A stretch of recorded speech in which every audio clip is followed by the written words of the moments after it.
5, 4, 3, 2, 1.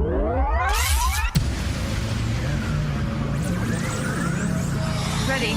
Just relax and enjoy the ride. In crowd, 815. In crowd, 815. In crowd, 815. In crowd, 815. 815. Holding a door, Tom. Holding a door, helpful. Holding a revolving door, not so helpful. I'm Greg. He's Tom. This is your In Crowd 815 podcast for the 4th day of October. 10-4, good buddy. It's the latest it has ever been in the history of mankind. The only way you can successfully hold a revolving door is if you're an octopus. You got all those other arms, and then you can grab each one of the sliding things or rounding things or whatever. That would be tough, especially if you drop it. You got glass everywhere. It's a mess. That would be a mess. It'd be a mess. Don't make a mess, but do maybe wake up the person next to you if they're still sleeping and it's time to, you want to watch the podcast live. Give them a little nudge. Say, hey, Greg and Tom are talking. Let's see what's going on around the 815. We're going to have a great show for you and the person that's still snoring next to you. Wake up. Wake up. We're going to be talking with Matt Weldon from the DBN Foundation. What is Don't Be Next Foundation? We've met him once before, and we're going to meet him again and talk about their upcoming event here in just a couple of weeks. Plus, we're going to talk with our host for the next In Crowd 815 networking group event, our absolutely free, open to everyone networking group event is coming up the last Thursday of October. And guess what day that is this year, Tom? November 13th. I caught him completely not paying attention. The last Thursday of the month of October is the day before Halloween this year. I'm sorry. So we're going to be doing something really fun and special and spooky for our group. And Angela's going to tell us all about that coming up. But first, we got this to take care of.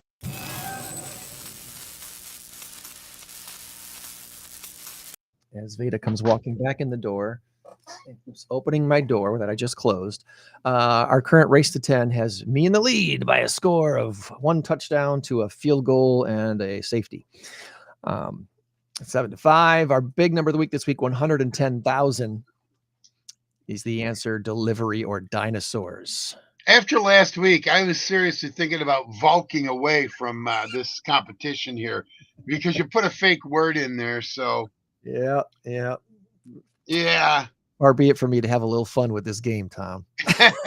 Okay, fine. Touche. Whatever.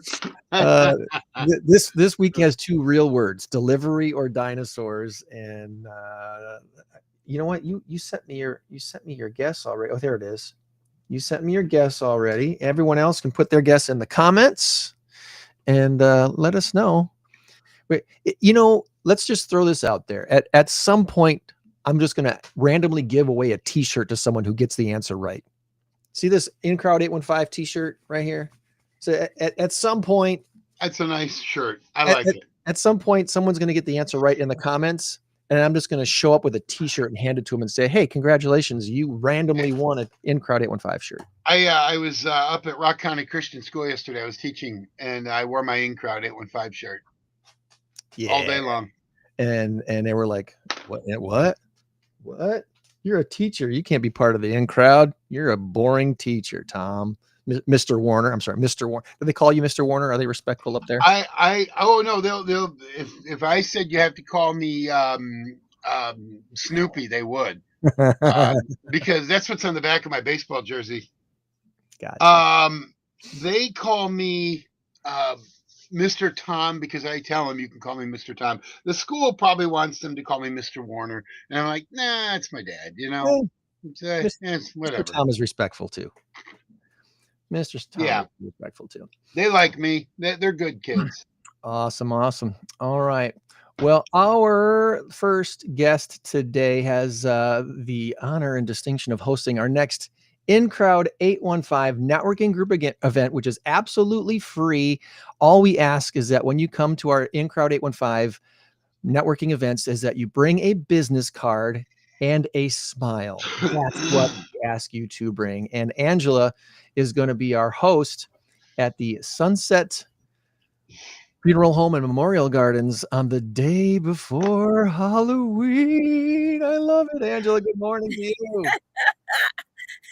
We are so excited. We really are. So we have a lot of fun things planned. We are going to do what we call a peaceful, friendly hayride through the cemetery.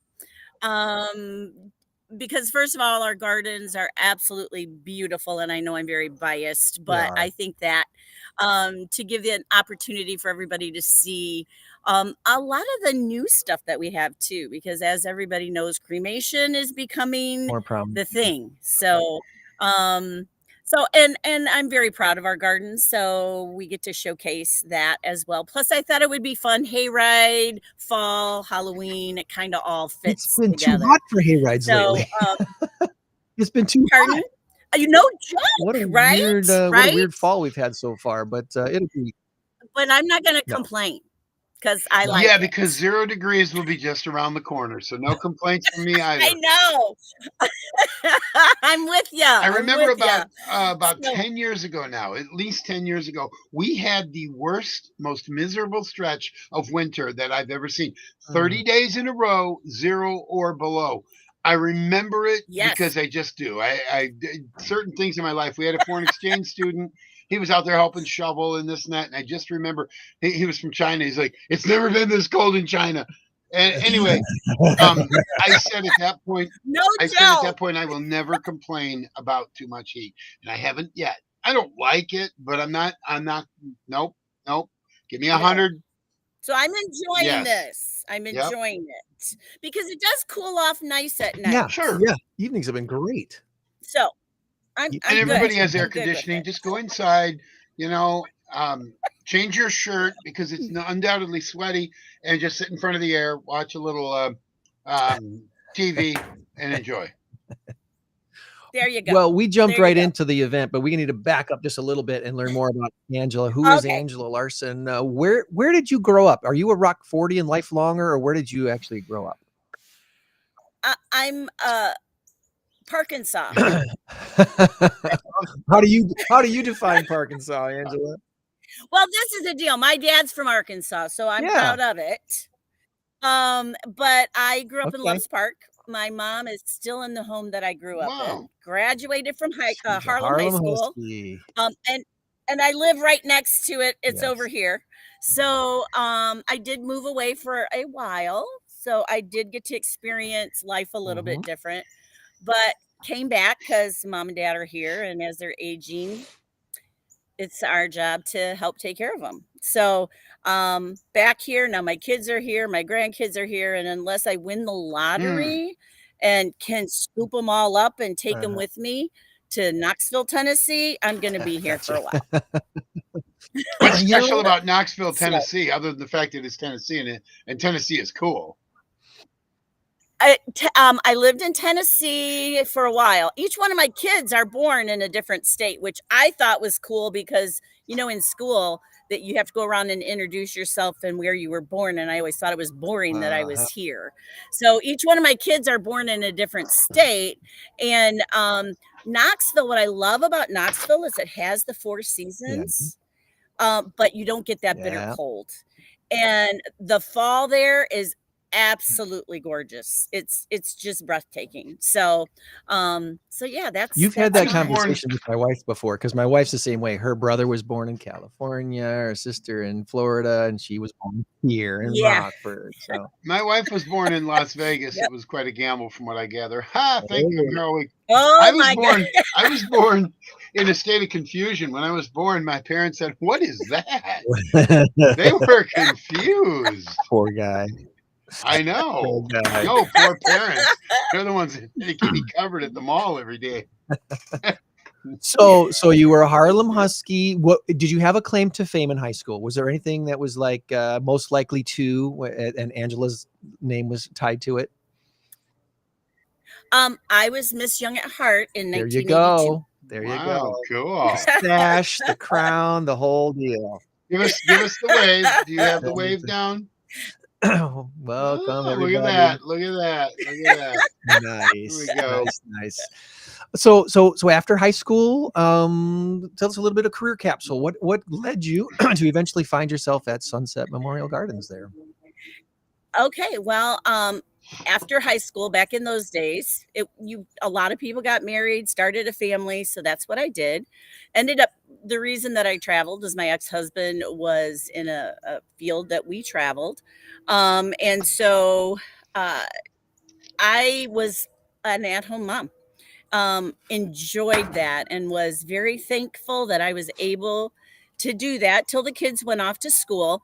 When we moved back here, uh, I started off at Aldi Foods as a manager. That was one of the hardest jobs I've Oh ever my. had.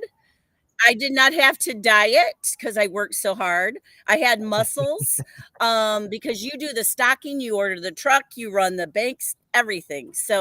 Um, so then from there, I went into banking and I started off at Amcor Okay. Bank. And it is still near and dear to my heart. You It was such a you wonderful learned some interesting organization. lessons at Amcor Bank. I did. I opened up the first in-store bank Okay. that was in um, it was the Highlander, North Main. Okay. So we were open 7 days a week. And I absolutely loved it. And the mentorship that I had at Amcor was absolutely wonderful. And I learned so much there. And then I stayed in banking for quite a while. Then I answered a blind ad for a sales and service manager. Okay. When they called me and they said it was a funeral home, I said, "Oh, I'm way too I'm loud with you. for that. I'm a little much for And everybody your for honesty won them that." over, Angela. I can tell you right now. Well, when I went and I listened to what the position was, it made total sense to me. We work to get people prearranged before the time of need. Right.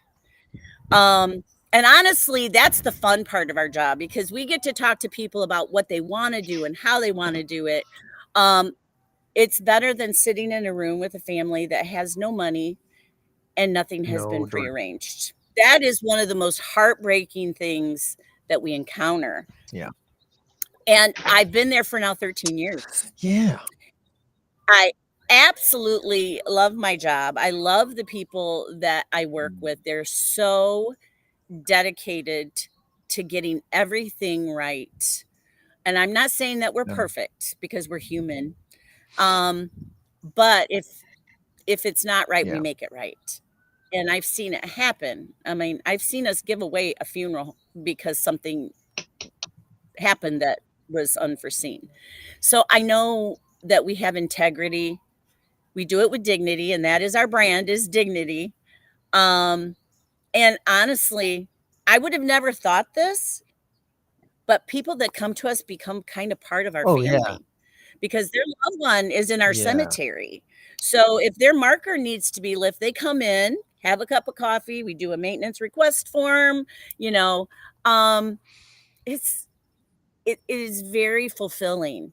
And I see myself Yeah. retiring there.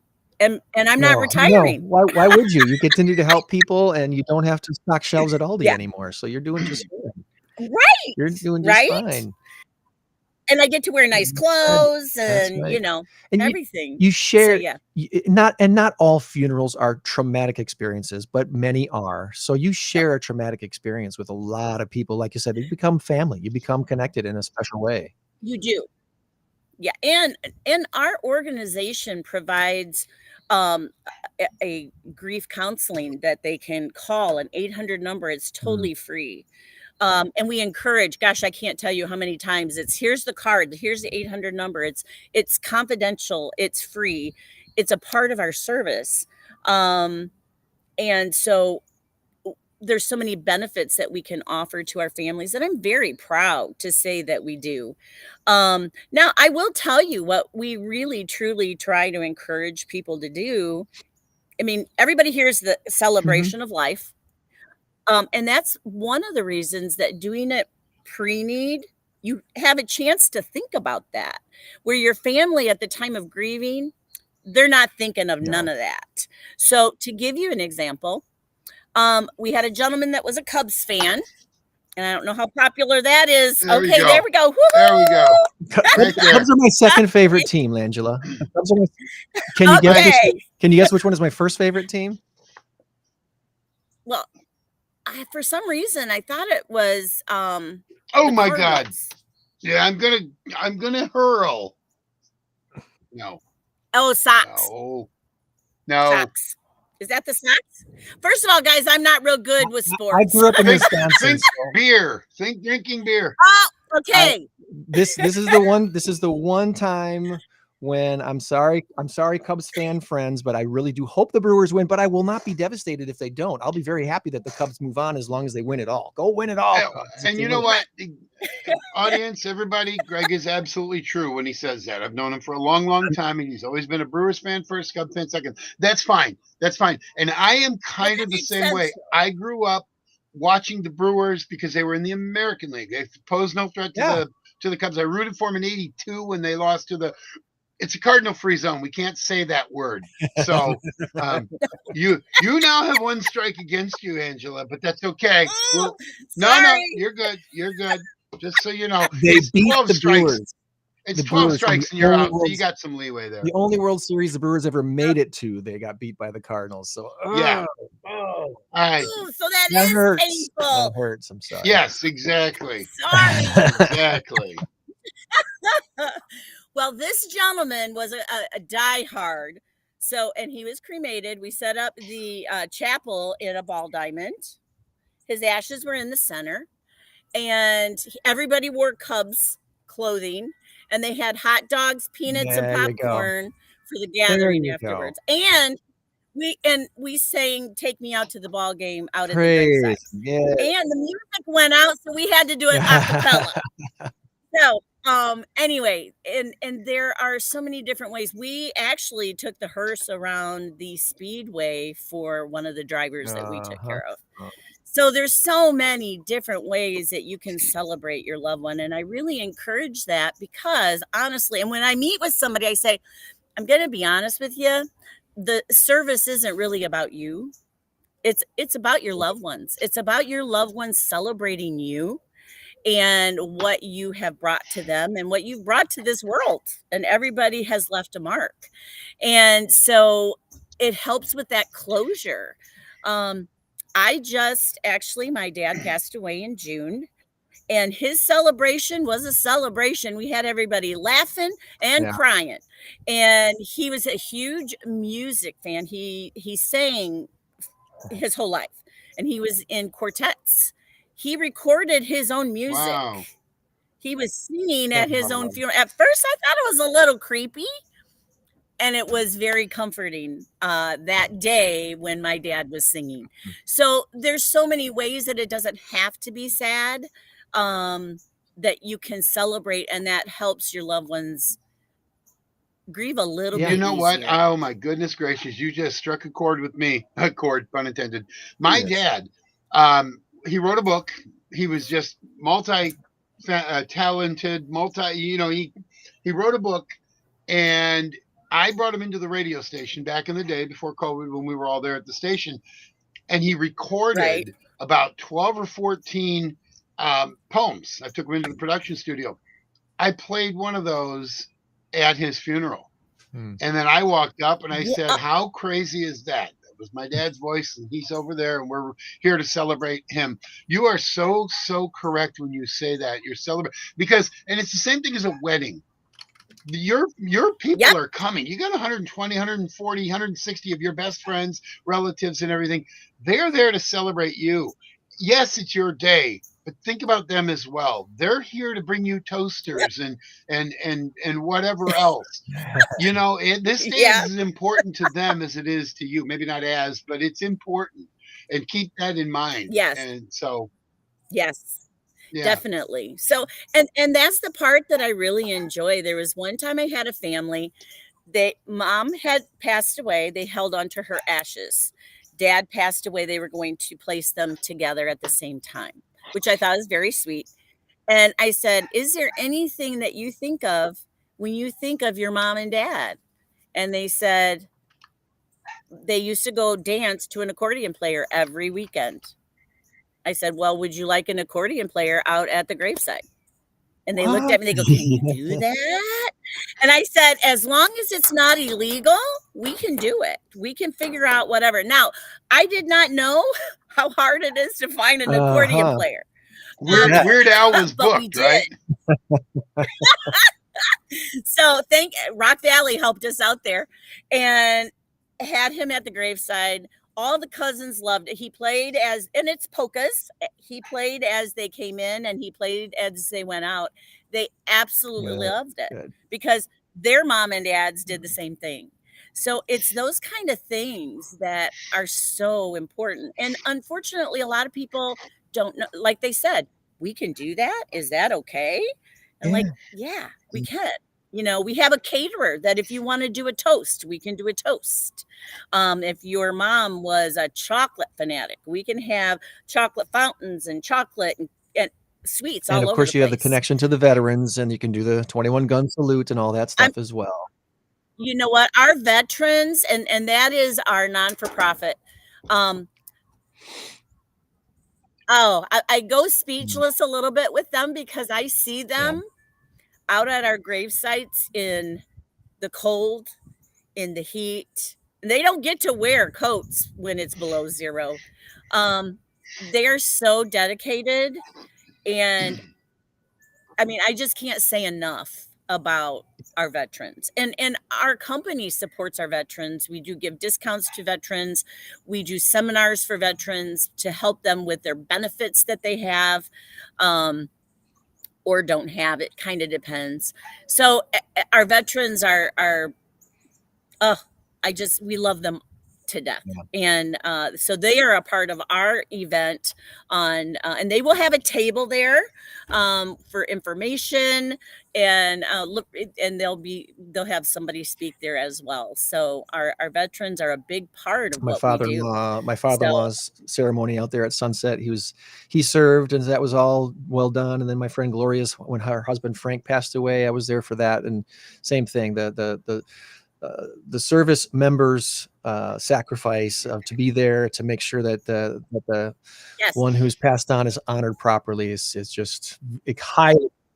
And they don't get paid for it, so it's all volunteer. And there's days, because I'll talk to them, they got to get to another cemetery because they have another service to do, and it's amazing to me. And so yeah, I'm very proud to have them a part of our team. And we're also, FYI, they are doing trunk or treat. Okay. And we are collecting candy for that event as well. So everybody can bring a bag of candy. Well, that might be a little bit late for the 30th, but because it's probably before then. So, but you can drop by a bag of candy. And so yeah, it's I'm really looking forward to having our community at my home because I'm there more than I Right. am at my home. Yeah. So I'm very excited to welcome the community in. Well, the in-crowd event that's coming up on October 30th is in a way, it's one of our typical networking events. In a way, it's not one of our typical networking events, because one of the things we've really tried to do these last couple of years is find ways to make each event something unique about it. What it might be is, anything. It could be anything, just to add a little wrinkle, a little something that maybe people haven't done before. And thankfully, when I approached you with this idea, you were like, "Greg, that's a great idea. Let's go for this. Let's do this." You didn't even hesitate. You were like, "It." Oh, I was excited I'm from the so happy get-go. that you jumped on board with this. And so this is our event. I'm trying to find a great screen that'll make this look as best as we can. Our event is being hosted by you at Sunset on October 30th, the day before Halloween, on a Thursday night, 5:30 to 7:30. Tell us a little bit again about what we can expect for at least 2 hours, and maybe a little bit later if things kind of go a little later. I tend to have things go later because I want to have fun, and I plan on it that night. So we will have food. We will have a hayride through the cemetery. We are going to have tables for information. We have Haven Network, which I did not You know just met him about. at the wholesale payments event at Chilango's in September. Yes. Yes, and Yeah. wonderful ladies. They're going to have a table. For those of you that don't know, that is a hospice for Yeah. babies, and I'm very excited. So they'll be there for information, because I want to get information out to our community about the veterans, about what we do, about not Who Haven, Haven Network, Yeah. just for reference. So we'll have information. We're going to have a punch card that you go Okay. around to each table. You get a punch, then you get a prize at the end. So yeah, it's I gonna did the be same fun. thing 2 or 3 weeks ago. I said, "Now it's Who Haven. You guys are the ones that rescue the animals." I know, and I feel so bad. Yeah. I'm sure I they feel get that bad. all the time. Yep. As we always say, you don't have to come and stay for the whole 2 hours. If you can only come for 20 minutes, come for 20 minutes. You know, some people can't get there at 5:30. That's okay. Get there at 6. Whatever.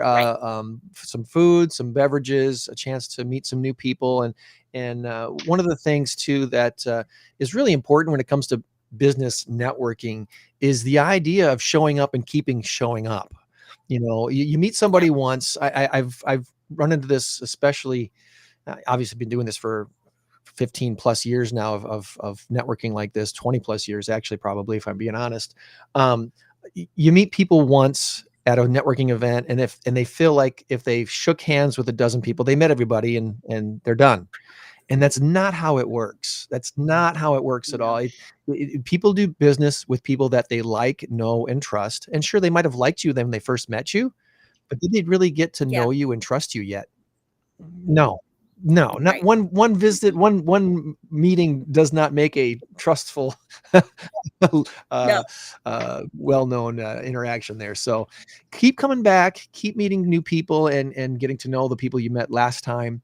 It really does make a difference in your business. And then, you know what? I understand we want to have immediate success. We want to have immediate results with return on our investment, right? That's the big deal. What's my ROI on spending time with a networking group? Well, your ROI is usually more long-term investment than short-term investment when it comes to networking. And it's better, deeper, stronger return on investment than just the flash in the pan stuff that says, "Hey, here's my offer. Great, someone saved me $50." And next week I already forgot about them because there's no relationship there. Right. There's no relationship there. So keep coming back, keep meeting the people that you met before, getting to know them a little bit better.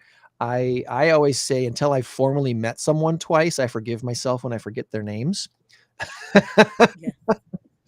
I forget names all the time, and I know. I'm sorry, unless you're wearing a name tag, you know, you're going to have to forgive me for not remembering that your what your name is. And I've called Jason Justin tons of times, and Justin Jason tons of times, and at least I got the J right. Come on, give me some credit, right? Yeah. He still calls me Tim, and I've known him for 20 years plus.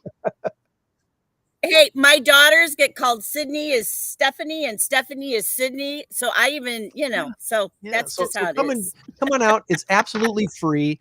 We are a no membership networking group, and there is no fees to join. There's no cover charge at the door. You're welcome to come.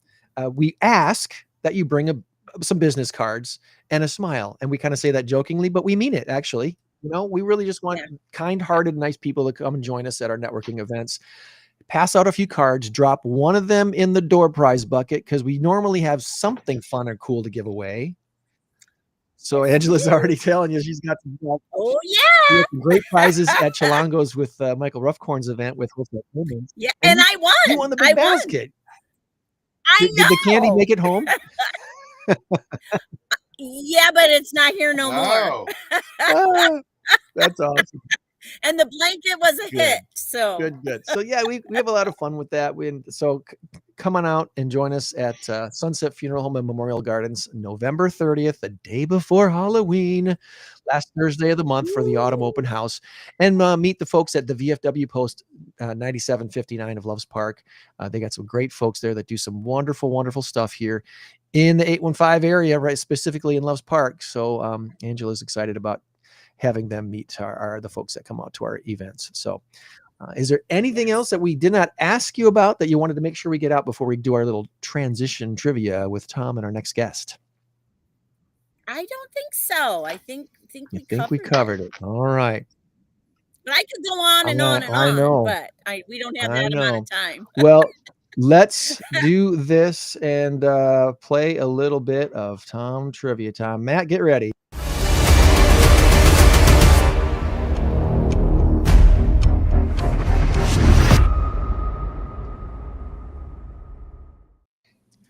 All right, here we go. Welcome, Matt. Good to see you again, buddy. Good to see you. Greg, I'm disappointed. Where's my little Snoopy open that you sent me? Oh, I didn't upload it yet. It's not on the screen. Man, it was so cool. Before we get started real quick, I just want to say that those are the two ugliest hats I've ever seen. Wow. Packers and the Brewers and the Cubs play at what, 1 today? I mean, I don't even know. I don't even know anymore.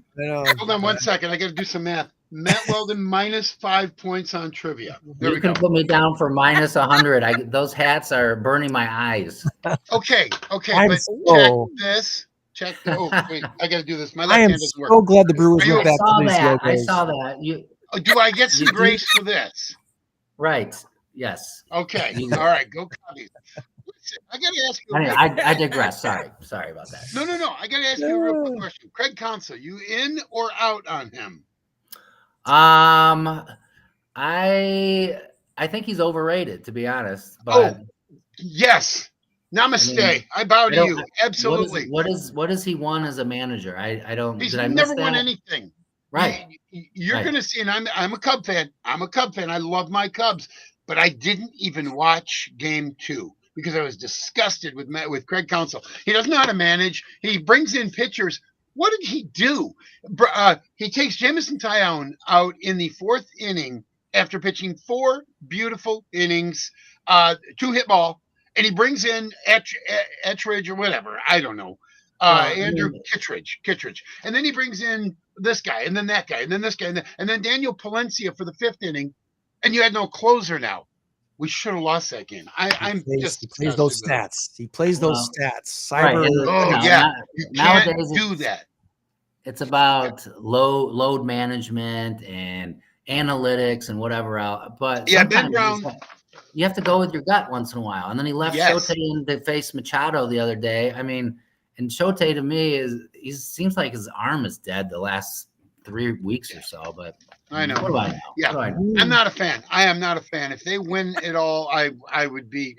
No, it's not going to happen. Anyway, all right, you guys ready for some trivia? Come on. Now my blood is boiling. 7 questions about the Cubs. Here we go. Yeah, there we go. I'd rather have 7 questions about the Packers, but hey. Okay. Here we go. Your first one has to do with comic books. I hope you guys are comic book no. This should be an easy one. All right. Stan Lee was the co-founder and co-creator of this comic book series. Was it DC or Marvel? What was that little weird thing going through there? I was playing around with the little frame things that they're giving us now. I thought that'd be kind of fun. Oh, wow. You can't do that. That's going to give me vertigo or something. Once again, Stan Lee was the co-founder, co-creator of this comic book giant. Was it DC or was it Marvel? I think it's Marvel, isn't it? I think it's Marvel too. I'd lean to Marvel. He's been in the Marvel movies. Right there. With Marvel. Angela, just for good measure, what do you think? I would say Marvel. Okay, Marvel it is. Very good. We're off to a good start. All right, we got 1 point. If we can get 4 out of 7, I feel pretty good about it. So let's hopefully get at least 4. All right. So Tonight Show, late night talk show host Jimmy Fallon succeeded Jay Leno in 1992. Jay Leno succeeded Johnny Carson. What year did Johnny Carson start as the Tonight Show host? Was it 1958? There's your Ed McMahon. I like that. I did not know that. That's my Johnny Carson. Was it 1958 or 1962? He did 30 years, right? 30 plus years or something like that. Yeah. I'm thinking you might have been pretty close on that one. Wasn't his last year 92? Yeah, so I'm thinking 62. 62? I mean. All right. I like your reasoning. Yeah. Is that what you're going to stick with? Come on, 62. 62 sounds good. 62. What a great year. You're asking. Although I don't remember the first show. I was just, I was like this big. You were. I was just very small.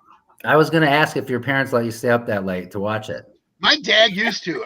Back, I was probably about 8 or 10 when I started watching it with him, and I used to watch it quite a bit.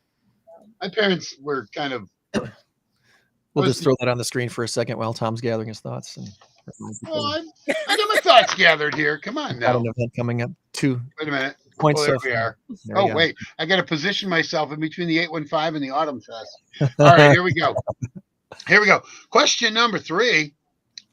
How many teams are currently in the NFL? Is it 30 or 32? 4, 8, 12, 16. There's 16 in each side, so it's 32. Everybody in agreement with that? There's 4 teams in each division. Is there 4 teams in each division now? And there's 4 divisions in both leagues. So that would be 30. That'd be 32.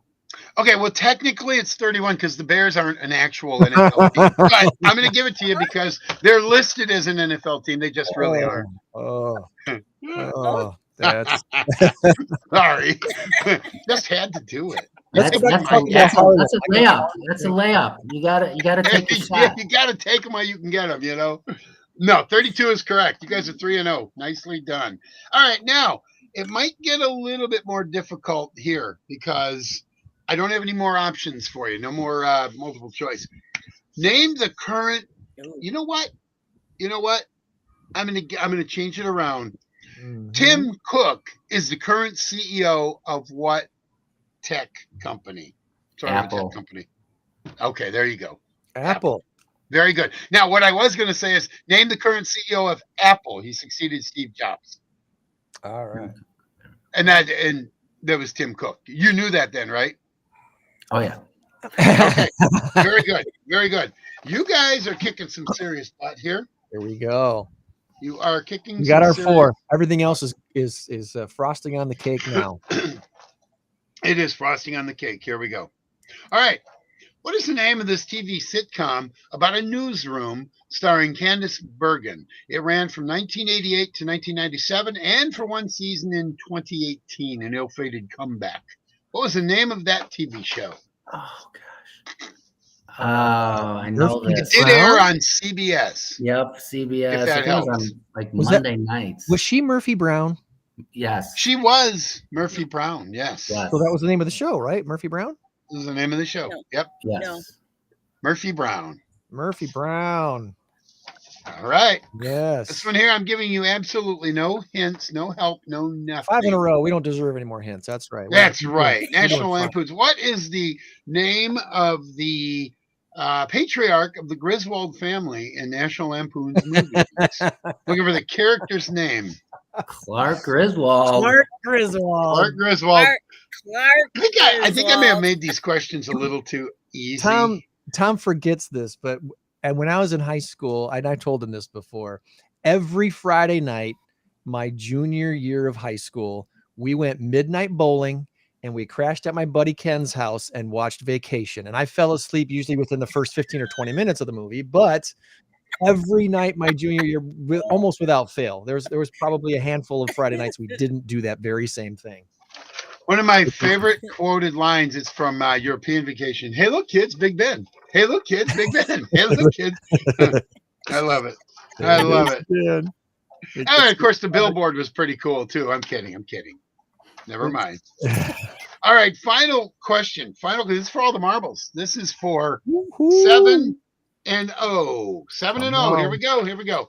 This is maybe easy, maybe not.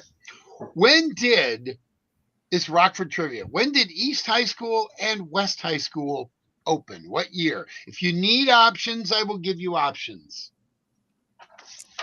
East High School and West High School opened in what year? Back in the 60s, right? Well, I'm going to give you options. I'm going to say 50. I just read a book about the West High Warriors basketball team. Okay. Yeah, they won back-to-back 55 and 56. Right. So that's why I'm thinking maybe 1950 or in the 40s, maybe. I don't know. Ooh. Okay, well, your options are, I'm going to give you two options, 1940 or 1948. Huh. Once again, when did East and West High School open? They're identical schools with the exception of the gym is on the other side on both. They just mirrored them. When did East and West High School open? 1940 or 1948? I don't know. Flip a coin. Our Harlem Husky alum over there is going, I don't care. Boo on those Warriors and E-Rabs. Boo. Well, I just learned something. I didn't know they were the same exact I just learned building. that too, Angela. All They these are. years. They are the exact. Well, same. I They did were not built know that. simultaneously. Same architect. Same everything. But they Okay. put the gym for East High School. They put the gym on the. Well, if you're looking at Yeah, it, the left you're right. side, and then for West they Right, did it the other way. right. So Mm-hmm. Yep. Post-war construction, maybe. So 48. I don't know. 48 sounds logical to me too. well, the old Rockford High School had its last graduating class in 1939. Oh no. 1940. So 1940. Yeah, Oh, that's disappointing. Well, that's that's a good. okay. 6-1 is pretty doggone good. 6-1 is good. 7-0 is better, though. 7-0 is better. You're right. You are correct. You are. Awesome. I'm sorry. Well, Now I feel bad. we did all right. We did all right. 6 is great. 6 is a great score. And Angela, we're so happy you agreed to host our in-crowd event this month. We're really looking forward to coming out for some hay rides in the cemetery. I didn't ask you this off the air, so I'm not pressuring you when I ask this. But if it's possible to make that hayride go anywhere near my father-in-law's grave, I think that'd be pretty awesome. He's out there. He's out there far enough that it might make sense to go out to that point maybe and come back. I don't know. Just throwing it out there. He was a veteran, so that might be a little something motivational to bring people there. So Gotcha. all right. Well, we will all see you out there on October 30th again at Sunset Funeral Home Memorial Gardens, 8800 North Alpine Road in McChesney Park. Easy to find. Great parking lot. And you're going to have some food, fun, and drinks and meet some great people. Bring your business cards and a smile, as always, for In Crowd 815. So, Angela, you have yourself a great rest of your weekend. All right. I will. Thank you guys for having me. Yeah, on the I 30th. appreciate See you it. later. Bye-bye.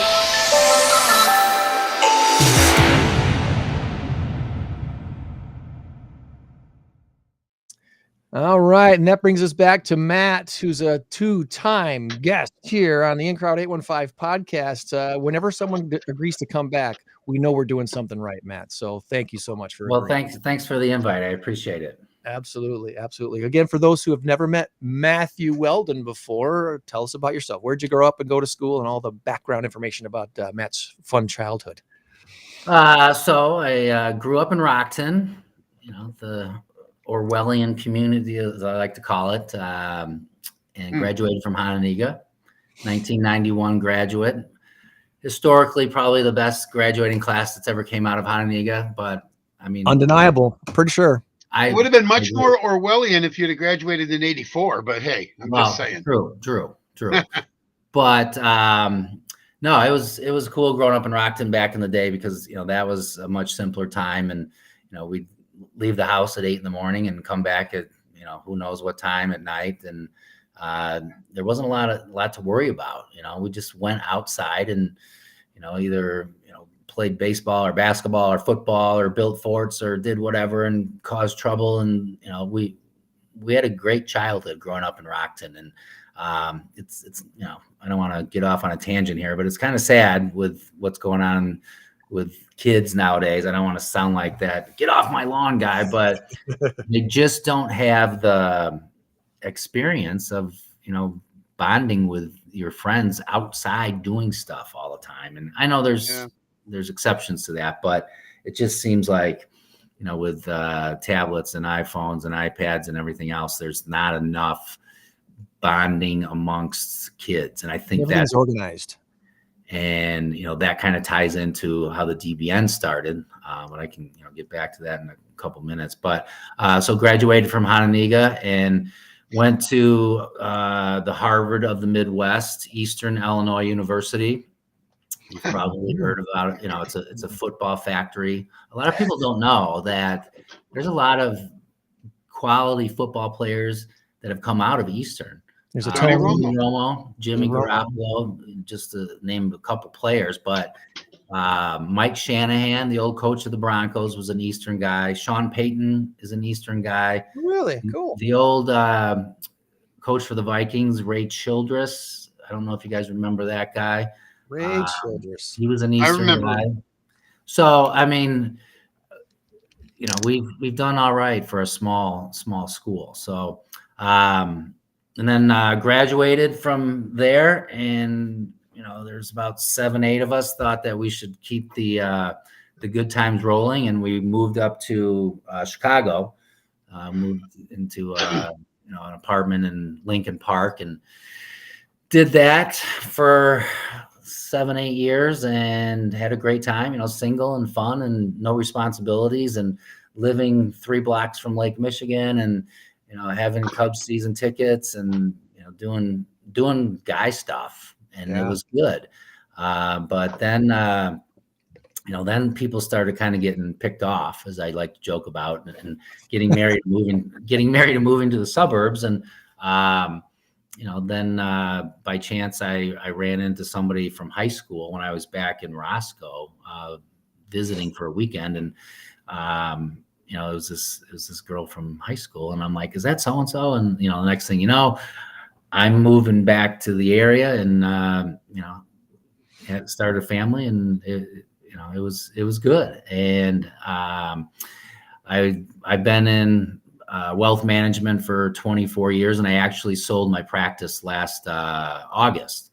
And I like to say retire, but that's kind of I'm only 52, but I really wanted to get into things that I was passionate about, and the DBN's one of them, and then helping people with addiction issues, because I've been in recovery for 8.5 years now, and I think part of my job as somebody in sobriety is to kind of give back to people that are struggling, and trying to help them any way that I can. So big part of keeping you on the right path, isn't it? Helping others and right.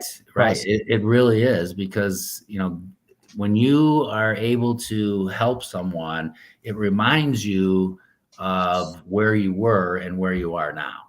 And it also reminds you that you can go back to that place in a blink of an eye. And, that's not something that I'm interested in doing. No. But, the DBN was founded by, at the time, 7 of us that have known each other since kindergarten. And we were on the golf course about, 7, 8, it was probably longer, maybe 10 years ago. And we said, hey, you know what? We should try to honor Craig and Patrick, 2 of our friends that passed away way too early. What do you guys think? And like, yeah. And it was just, just a bunch of talk. And then finally, about 6 years ago, 5.5, 6 years ago, we actually set up the Don't Be Next Foundation, the 501c3, and really kind of got rolling. And we've done a lot of great things within the community just in the last 5.5 years. We're in the 6 figures as far as our donations, so we've done a lot of good. And it's just crazy that, and I like to joke that bunch of idiots can get together and do some cool stuff. Yeah. And when I say idiots, I don't mean Susan, because Gotcha. she's actually a decent human being. But the rest of us, I like to say we're on the DBN redemption tour. Everybody's trying to get into heaven. So Susan's, she's the exception because she's super cool and super sweet. But the other guys are a bunch of ne'er-do-wells. So You got to have a stabilizing factor. So it's a term of endearment. It's okay. Right. So yeah, we do a lot of fun stuff. We have a golf outing every year. That's our biggest fundraiser. We give throughout the community. A lot of people think that we're only Rockton Roscoe or Hononegah based, but we're not. We've given money to the Superhero Center for Autism here in Loves Park. We give to KOP, Knockout Parkinson's, which is a great organization we've supported from the very beginning. Marshmallows Hope is another one. SOS, Greg, as you're familiar with. We've, Kevin does a great job there, and we like to support him as much as possible. Last year was our first Turkeys Giving Turkeys event. So we gave out 100 turkeys to veterans at the Roscoe VFW, and we're hoping to double that this year in coordination with the Legion in Rockton. So we're hoping to give out 200 turkeys this year. Love it. The week before Thanksgiving. So Love it. a lot of cool stuff going on. We're doing a first time bowling event, as you can see there, up at Viking Lanes in South Beloit, October 18th, 1 to 5. And we're gonna have some fun. It's not a costume party. You can come in costume if you'd like, but the theme kind of being close to Halloween, we wanted to kind of give it something of a theme, even though there's no dress up required. And Viking Lanes is a cool place. It's a nice bowling alley. Nice setup they got up there. So $75 per couple or 40 for singles. All you can bowl for the afternoon, I should say, 1 to 5 on a Saturday. Should be a lot of fun with some raffle prizes. And Susan looks like she's organizing this thing, so it's going to run well. Susan, for Gmail. Right. Number there on the screen. So is this something that people must pre-sign up to be a part of, or are there going to be any walk-ins available for this? They don't have to. You can walk in there. 1 o'clock is registration. 1:30 is actual bowling start time. In an ideal world, we'd love to have everybody sign up ahead of time so we have numbers, but we don't live in an ideal world, right? So if your last minute plans change and you have a few hours on a Saturday afternoon, come on out and you can sign up the day of.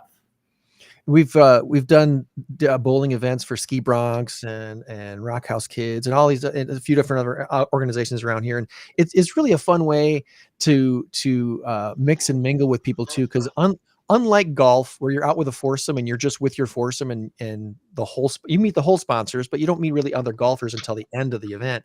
Bowling, you're all kind of more mixing and mingling a little bit more. You're in a closer quarters situation. It's right. I find it just as much as I like golf, I find the bowling part of it more fun for the networking and social aspect of the event. So I hope people come out and again, meet some new people, see some like-minded folks who want to support a great organization. And if somebody wants to help with this event, are you in need of any kind of volunteers, or are you still looking for donations or anything like that? We don't need any volunteers, so to speak, but we're always open, and it's on the website, don'tbenext.org. If you got any feedback or you got an organization that you think might need some help, feel free to email one of the board members or reach out, because we're always looking to give to organizations that are in need. And we try to do more locally based rather than the corporate, conglomerate, if you will, charities that are all over the United States and the globe, basically. Mm-hmm. We're trying to do some of the local things, which I think, the grassroots places that really started on their own and have grown. And what we want to do is, help them going forward. So but yeah, as far as volunteers, I think we're good there. But we're always looking for like, baskets or gift cards or whatever your business or organization would be willing to give, because we are, like you said, we are doing a raffle, and we've got gift baskets to raffle out and give away. So always can get more. You can never have too many gift cards or gift baskets to give out. Absolutely. Well, it's a Saturday, just a couple Saturdays away. What's today? The 4th. So yeah, 2 weeks from today. 2 weeks from today. And if you're watching this the day before or the day of, still get out there, go out and enjoy the fun time out at Viking Lanes on a Saturday afternoon, October 18th. Anything else, Matt, that we want to make sure we talk about this time before we let you go? I think we covered most of the bases, but in case we missed something, anything you want to tell us to touch base? I don't think so. I mean, speaking of hats, I do have. There we go. Look I at do that. have the DBN Foundation hats. They're available if you would like to get one. Just contact me directly or one of the other board members, and we can get you one of those. But no, I think we covered what we wanted to cover, and we really appreciate you having us on, because what we try to do is build momentum, because we're not going to be able to give $100,000 checks out right now. Right. Eventually, maybe, but if we can build momentum and become known in the community, that helps. Real quick story. Somebody passed away probably like 6 months ago. And we received a check from this person, and we have never met her, but she was part of an organization that we had donated to in the past for multiple years. And she wanted to help us after her passing. So that, little things like that, we want to try to make a difference. And when you get that check from a complete stranger that appreciates what you've been doing for the community, that makes a difference, and it makes us feel good, and it also makes us feel like we're actually doing something that makes a difference. And I like to tell our board members what we do matters. It really does. And right now we give the largest scholarships in Hononegah's 100+ year history. That's kind of a big deal. That's a big deal. That's right. Really cool. And when you're at awards night and you're giving out these checks, in the same building that you went to high school with your two buddies that have passed away, you get emotional, and that's what it's about, man. Being a good organization, leaving a legacy, and just trying to do right and do kind things in the world, because right now we need some kindness out there. We need that. Let's no kindness on game day, Sundays, or today when the Brewers and Cubs play. There'll be no kind words. I'm with you on that one. I heard that the Cubs starting pitcher today is going to be the third base coach, and then he's going to be replaced in the third inning by the bullpen catcher. But Tom, he's an outgetter. He's an outgetter, Tom. Don't knock the outgetter. Yeah, he's an outgetter because he gets guys thrown out at home a lot now. By the way, Pete Armstrong was safe the other day, or whoever it was. Matt Shaw. I think it was Matt Shaw. He was safe. He had his hand in there. Anyway. Well, here's my thoughts on Counsell. I think he tries to be the smartest guy in the room all the time. Yes. And sometimes you just have to go with your gut, old school. And I don't know. I don't wish anything bad on him because he's the manager of my team, but that's right. It's frustrating at times. And, I don't sit in his seat. Right. And, I can sit in my couch and watch and yell at the TV and say, what the heck are you doing? Okay. So how many, I'm going to ask you, Matt, Greg, I think you know this because I think we talked about it the other day. How many complete games have the Cubs pitched all year? Besides not many, probably zero, right? 1-0, and I would guess 2 complete games. But which very much surprised me. Very much surprised me. Out of 162 games. Who was that? I have no idea, but I do know this. Ben Brown had a no-hitter going into the 8th inning. Oh, right. He pulled him. This was April, May, whatever. Yeah, it's happened for Matt Boyd. Matt Boyd, Matthew Boyd. Yeah, I knew Matthew. If you had have said Matthew in my head, I'd have got Matthew Boyd. He had a no hitter combined, and then he brought Ben Brown in the sixth inning. Ben Brown pitched a good six, so into the seventh inning we had a no hitter going, and then we ended up losing the game. That was that 3-0 game to the Orioles or something, and we ended up losing 4-3. Anyway, it blows my mind when I think of what he does with a pitching staff. But the other perspective is, if you've noticed that in the last X amount of years, the Cubs have always, not always, but they seem to bring in reconstruction projects on the pitching side, because if you look, most of those guys have had Tommy John at some point.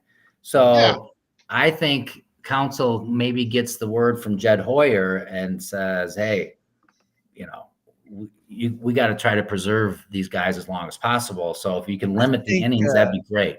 I think the analytics shows Tommy John surgery improves guys pitching like 9 times out of 10 or something like that. It's kind of crazy. It's kind of wild. But the longevity on those guys is limited.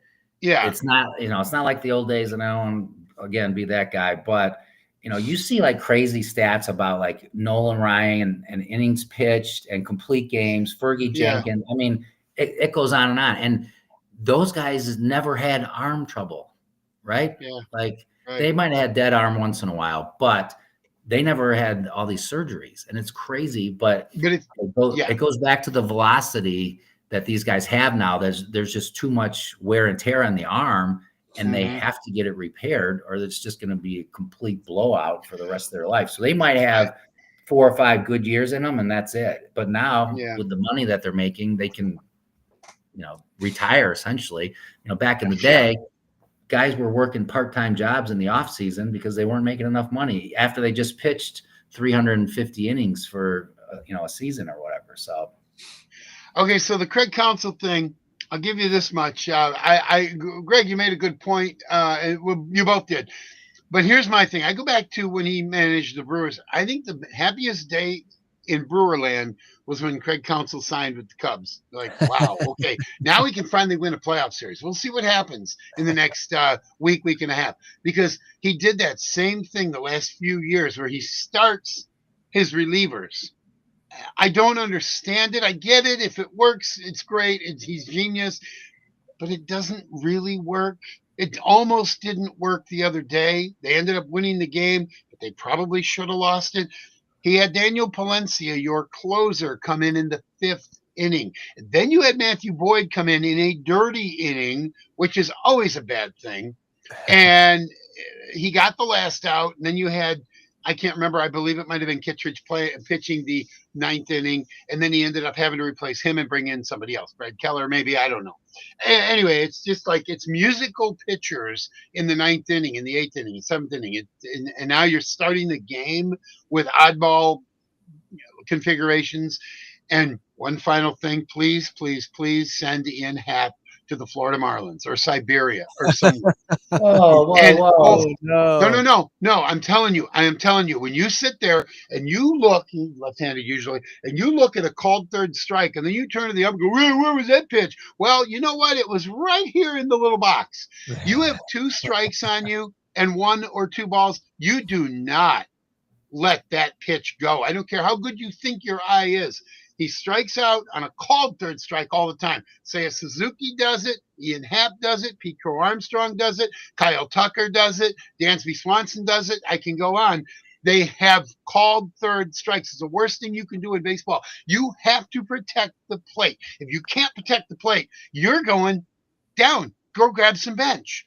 And oftentimes you've got guys on second and third, and all you need is that timely little base hit. Or if you have 1 out and the guy on third, get the ball to the other side. You score that run. Craig Counsell does not know how to manufacture runs. And that is the demise of the Cubs. And I'm sorry to say it. I'm a lifelong Cub fan. I keep doing that. There it is, right there. The mirror thing drives me nuts. Anyway. So what you're saying is that you'd like a little more contact out of your lineup. I want these guys to protect the plate. If you see a pitch and you think it's borderline, but you don't like it, foul it off. I've played baseball most of my life. I know how to foul off a pitch. You just simply, push it that way or push it that way. It can be done. These are major leaguers, and they can do it. Look at their best contact hitter, Nico Horner. That's what he does. He has the longest at bats, like pitches per at bat. That's right. And he was second in the National League in hitting this year, which is crazy to me. That second, he batted 297, and Trey Turner was that 305 or something. Yeah, it's crazy. He used to have 347 winning the batting title. Right. But with these young arms that are throwing 100 miles an hour, like on a regular, 100 used to be a big deal, but now that's like almost the minimum.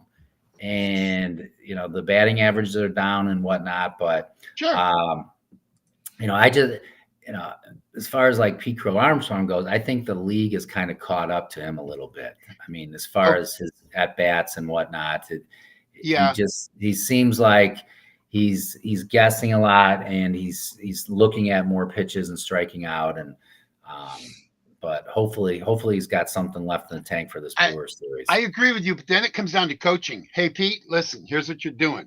I need you to do this. I need you to do that. Don't swing at that. I call him Javi Baez Jr. because Javi Baez, when he first came in, he would swing at a pitch that was 3 feet outside. You could get Javi Baez out if you got 2 strikes on him, until he learned later in that season how not to do it. Then he became a tougher out. Pete Crow Armstrong has digressed. He had a killer month of May, a killer month of June, and all of a sudden he kind of fell off. You are correct. They have caught up to him. The coaching has not caught up to him. He needs to be coached. And part of that coaching is to say, Pete, recognize that pitch when it's coming in high. He's swinging at it, and this ball, the catcher has to go up like this to catch it, and Pete Crow Armstrong is out. I will give him credit. He doesn't take a whole lot of called third strikes, and if he does, they're usually pitches that are kind of borderline. I'm still upset by it. You have to fight it off, and he's one guy that can do it. Their coaching is not. Kyle Tucker's a great example. Kyle Tucker went through Don't get me started on Kyle Tucker. I just had this conversation. I texted my buddies, and my computer's about ready to die, but I texted my buddies. I said, Kyle Tucker is looking for a $500 million contract next year. He's not getting it here in Chicago. Have fun in LA or New York. Because I agree 100%, but it's not all Kyle Tucker's fault. Remember, for a while there, all he could do is hit to the left side, hit to the left side, hit to the left side. They were to the point where they were actually shifting on him. And sure enough, he was in like an 0 for 30 slump or whatever. But Craig Counsell looks at the sheet and goes, well, I know he's 0 for 30, but he's 15 for 23 against this pitcher a lifetime. Yeah, but Craig, he's 0 for his last 30. Something's not right. Whether it's here, whether it's here, I don't know where it is, but he's 0 for 30. We need to sit him for a little bit. And sure enough, he comes up and doink, bats into a double play. Ball game. Yeah, don't get me started on Kyle Tucker. But anyway, my computer is like out of juice, so I don't want to be rude and just like my screen goes blank. But well, thanks for hanging out with us. I hope you have a great event October 18th, and hopefully we can make it up there too and support what you're doing. So yeah, that'd be great. Thanks again. Good to see you guys. All right, buddy. God bless you for what you're doing, buddy. We'll see you. Thank you. Go Cubs.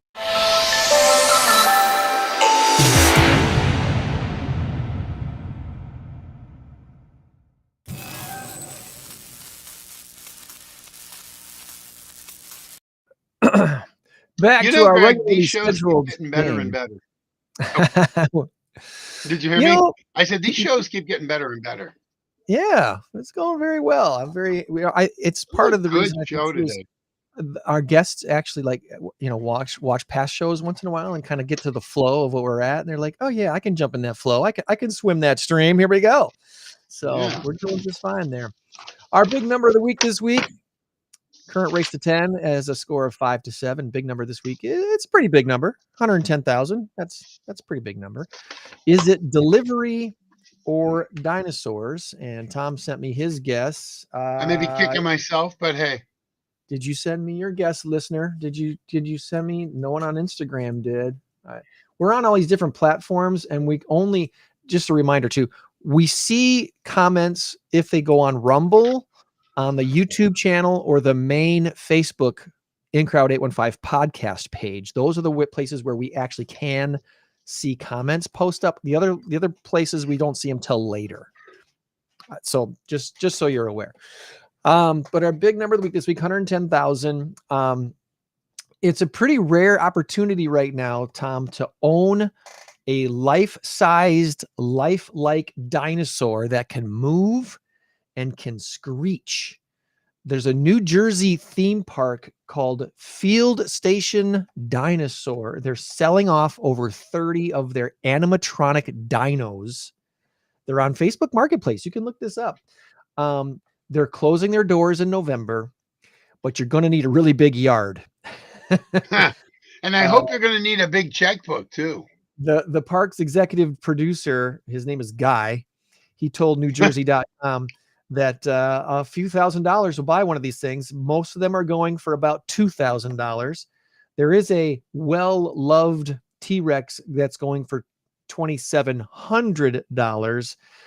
But hey, if you got an extra couple grand and you want one of these life-size dinosaurs in your yard, check with your HOA first.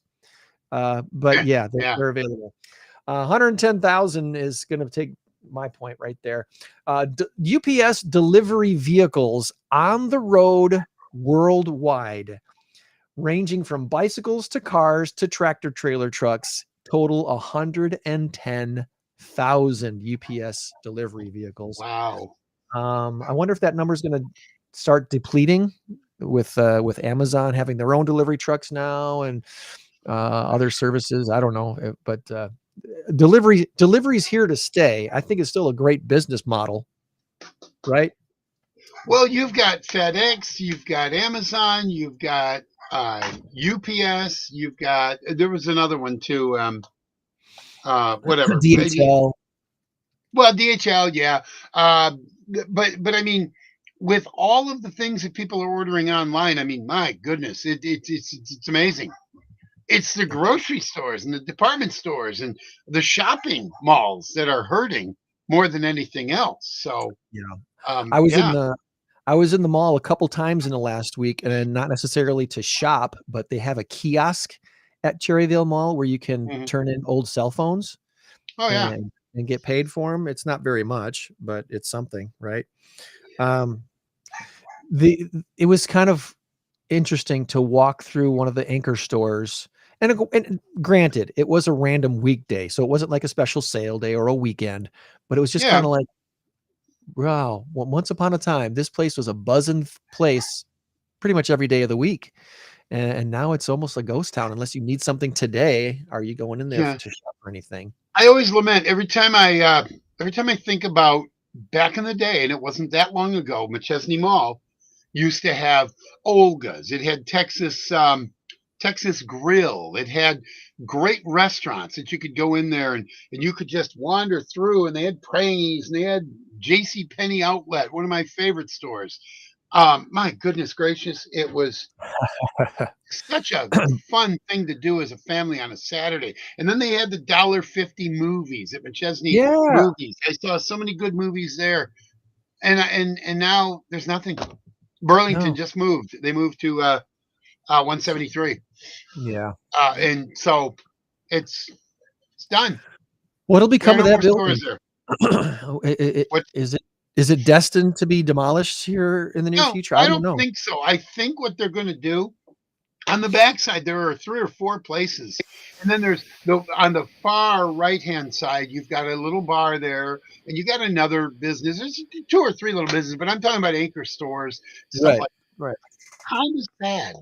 It's very sad because it was such a great place to just go and wander through and stop at a shop and, Times they are changing, Tom. Yeah, they Bob Dylan.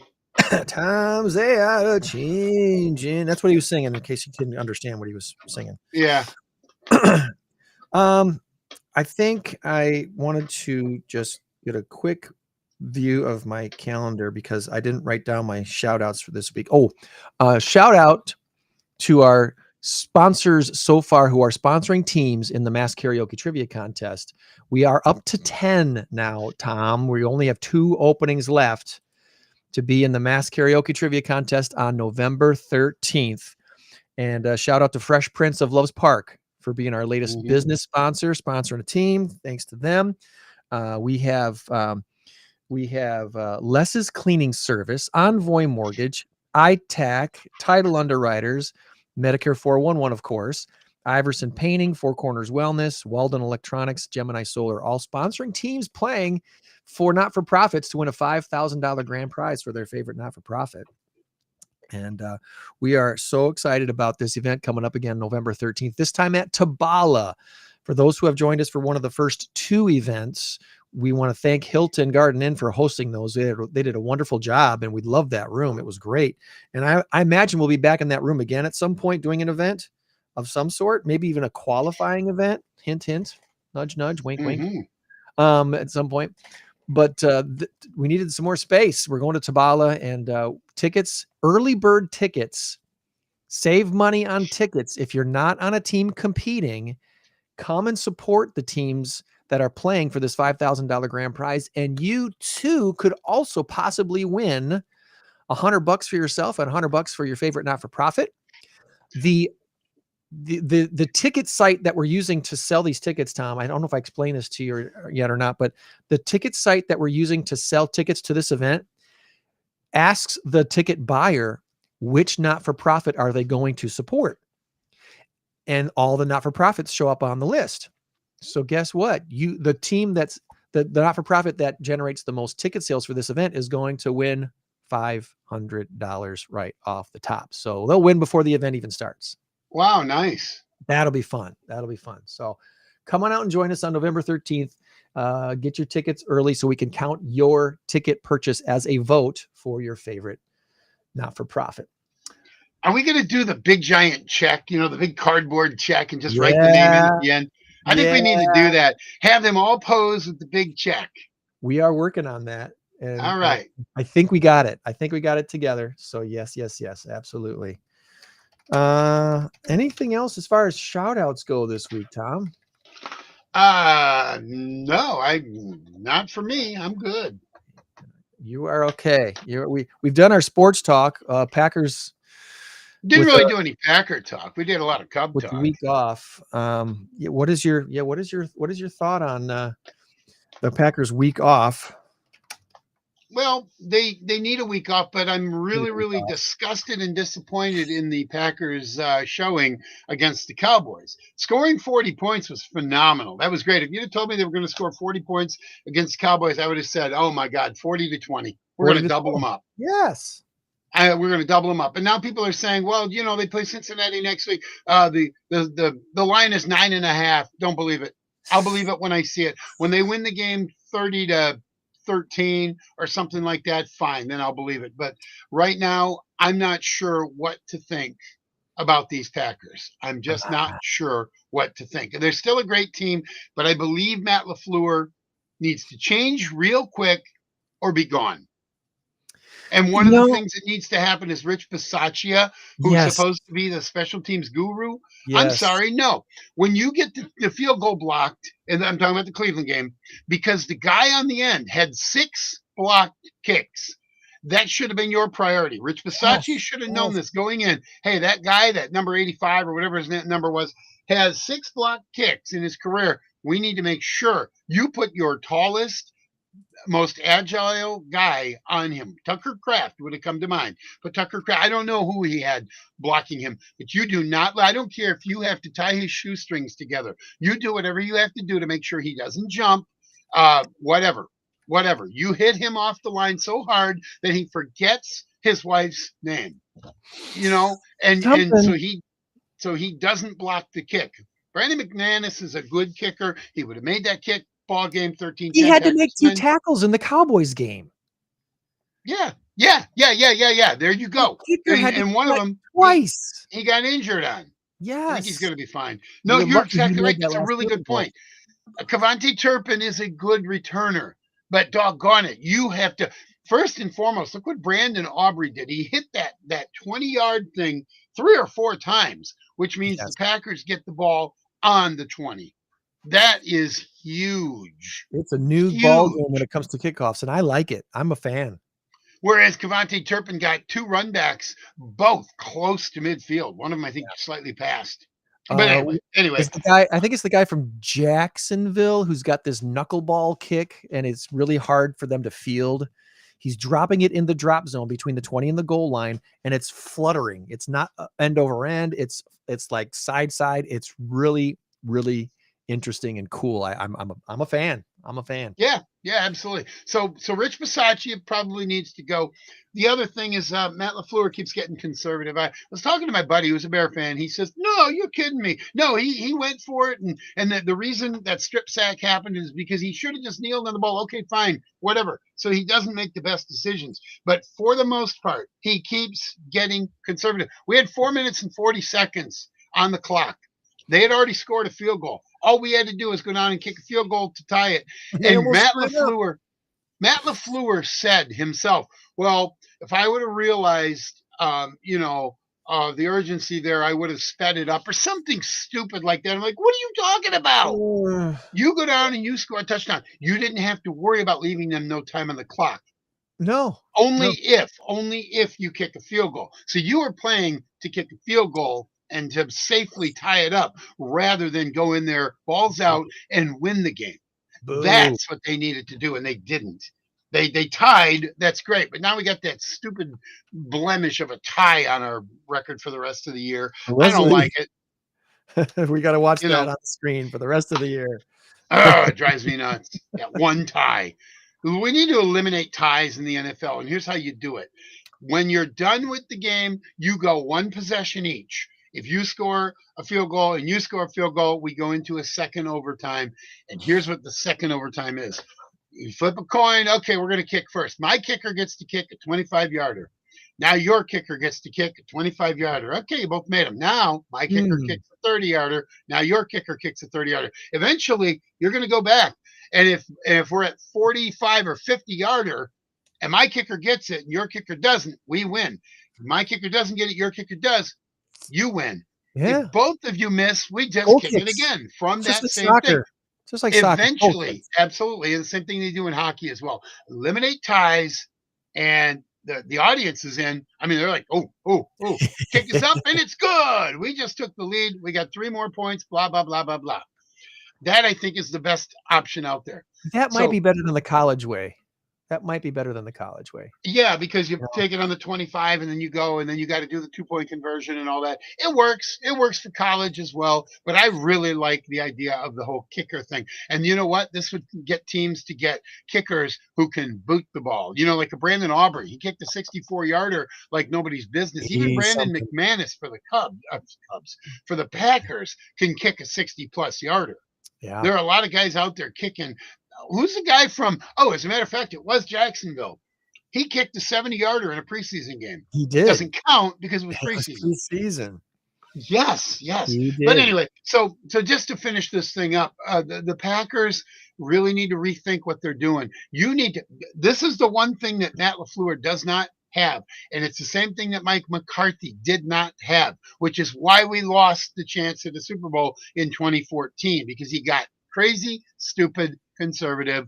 I don't like it in football. Everything else I'm fine, but in football, no.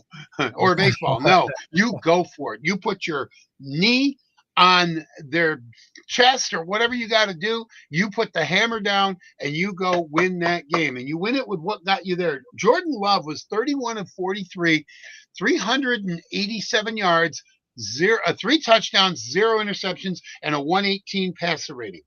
That was a stat line. How do you not win that game? How do you not win that game? But not only that, how do you, if you're Matt LaFleur, go, well, we're going to run Jacobs to the right, Jacobs to the left, stuck in the middle with you. And then we're going to run, and then we're going to be at a 3rd and 8. Guess what's going to happen on a 3rd and 8? The defense is selling out because Jordan Love in the previous game against Cleveland had 41% of his plays, his dropbacks, pressured. 41%.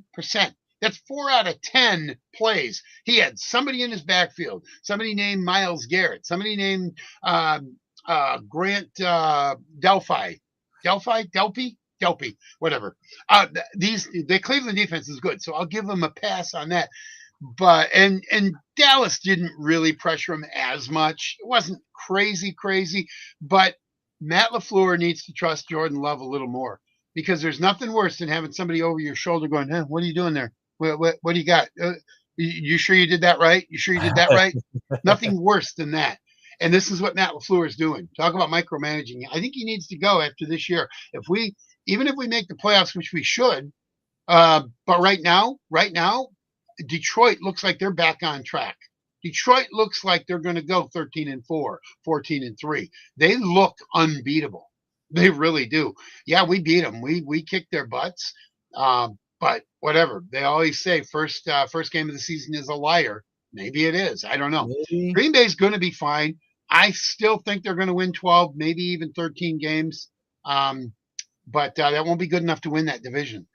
And then depending on who you play in the first round, you could be done. You could be one and done. And if that's the case, then I think it is time to for two heads to roll. Rich Bisaccia, if he's not already gone by then, and Matt LaFleur.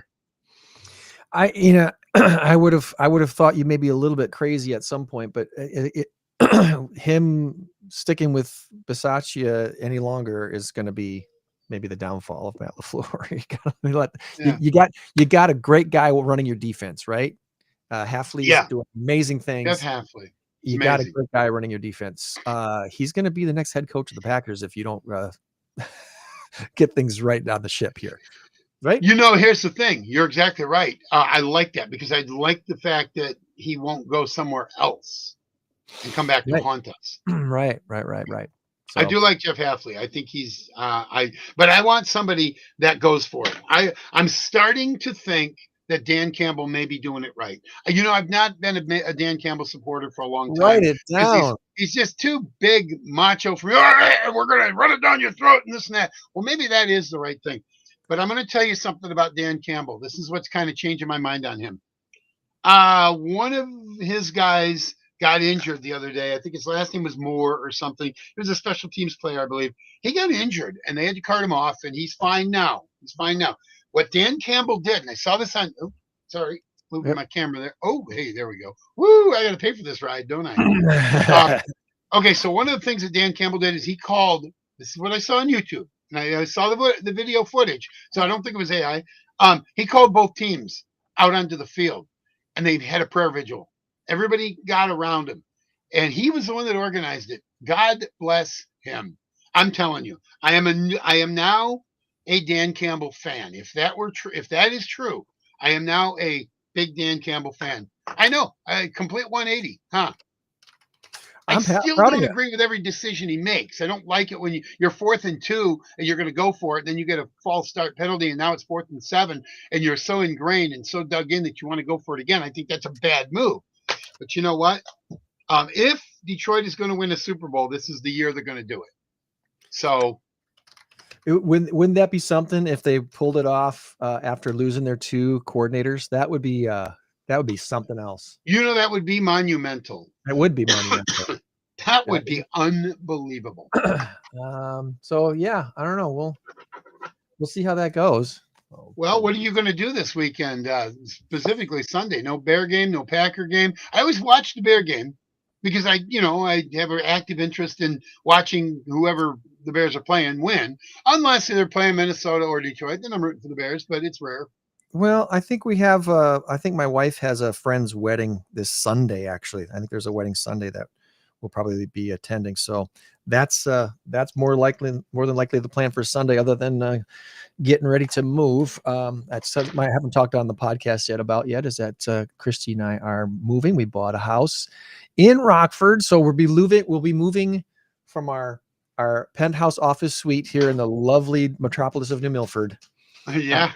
And moving back into town, which is going to be nice for the convenience factor for sure. Looking forward to that. So as luck would have it, and this, I don't know if I should talk about this on the podcast or not, but I'll throw it out there anyway. As timing would have it, the rental property that we own in Loves Park is becoming available next month. That couple's moving. And they're moving at the same time as we are, which is kind of wild.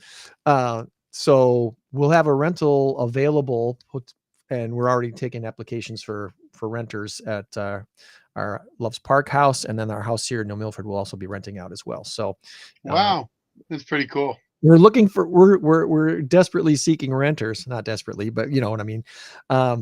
If you know anybody who needs a 4-bedroom house and don't mind living in New Milford, we've loved it here for 18 years. I'm going to miss this place. Actually, it's 18 years? 17 and a half. Wow, that Yeah. is amazing. I it kind of hit me last week, Tom, that this house, and when we built this house, so we're original owners. I've lived in this house longer than I've lived in any other house in my life, because the house I Wow. grew up in Wind Lake, Wisconsin, we moved there when I was like 2.5 or 3, and I moved out when I was 18. So I've been here for almost 18 years. That's about 17 and a half Wow, years. isn't that something? Well, I suppose, truth be told, this is the longest I've lived in a place. 24 years here. That's wild. Um, Yeah. and you know what? Just barely, because when I got married, I moved out. I was 23, and I was 6 months old when we went. It's 22 and a half years at that house. So yeah, now Wow. 24 years here. So you have very little experience moving. I'm not going to ask you for advice. Oh no, we moved quite a bit. I didn't move into this house when I got married. We Oh, had several places in between that.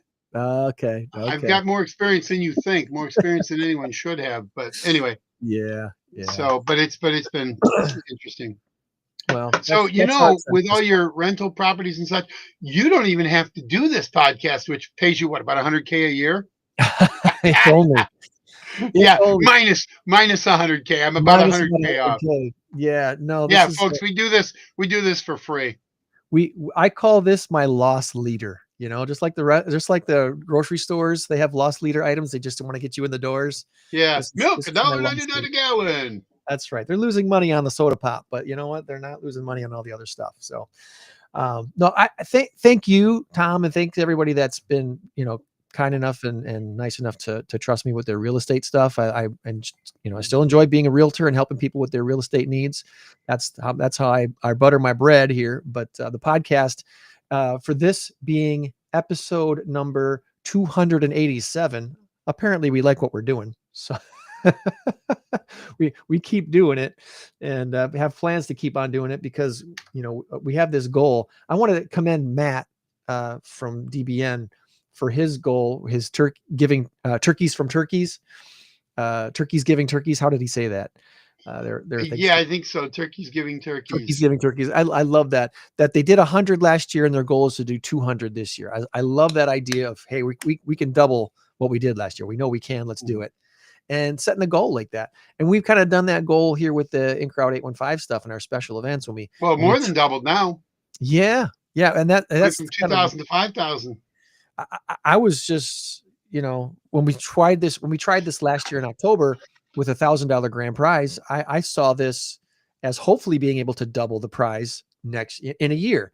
Well, we were able to do it again in less than a year and do a 2,000 prize, and do it again now a third time in less than a year with a $5,000 prize. So our goal, the goal we have of having a $10,000 grand prize within 5 years and being at the Coronado Theater is within reach. I think it's within reach. So I'm excited about that. The event that we're doing November 13th, it's going to be something. If you've never attended before, be ready to be a little bit surprised. It's not what you think. It's not unless you've already seen the photos, you probably don't know. If you've been to a trivia event before in an environment where it's just trivia, it's fun, it's great. It's sometimes, depending on the location, it might be kind of a don't take these the wrong way, but a sterile environment. It's all lit up, everything's light, it's bright. Or if you go to a karaoke event, it's dark, it's mood lighting, it's disco lighting, it's stage lighting, it's exciting and fun. Combining those two is what we've done with this mass karaoke trivia contest, and that makes it something. It's like banana ball. It's like the banana ball version of baseball, right? It's something next level entertaining and fun. So early bird tickets, only $15. Get those now and join us on November 13th at Tabala Event Center, 7 p.m. on the 13th. So thanks again to Angela Larson from Sunset Memorial Gardens for being on and reminding us about her event coming up and the last Thursday of this month. Thanks to Matt Weldon from DBN, and good best of luck to them on their October 18th bowling event at Viking Lanes. Quick reminder, also, our next Rockford Linked lunch is this Friday. The second Friday of the month is this coming Friday. And Jay Bryant's going to be talking about AI for small business. If you have toyed around with AI at all or not even looked at it at all, you probably should. And Jay's going to tell us about what you can or should be doing with AI to benefit your small business. So looking forward to hearing from him on that. Any final words this week, buddy, other than enjoy your break, Bears and Packers? Yeah, I'm just going to watch some football tomorrow. I can't watch it.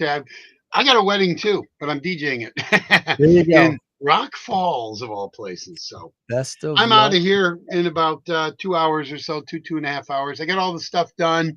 All I have to do is load some more stuff into the car, table, and a few other things, and then take my.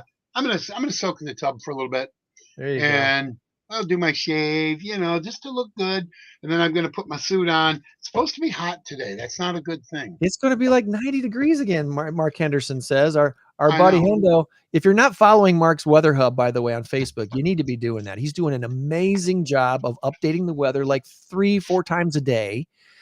And doing it in a way that lets you know he knows, what we're up to and busy around here in the 815 area and what you need to be prepared for. So Mark's Weather Hub, Mark Henderson will be one of our celebrity judges, by the way, at the Mass Karaoke Trivia Contest. So yep, get a chance to meet him there for that. Yeah. All right, friends. Remember, you change the world when you help one person. Be a blessing to someone this week and today, and we'll do the same. Meet you back here for another In Crowd 815 podcast. Have a great one, buddy. Have a good night. Bye-bye. Bye-bye. Bounce out. 815 in crowd. 815 in crowd. 815 in crowd. 815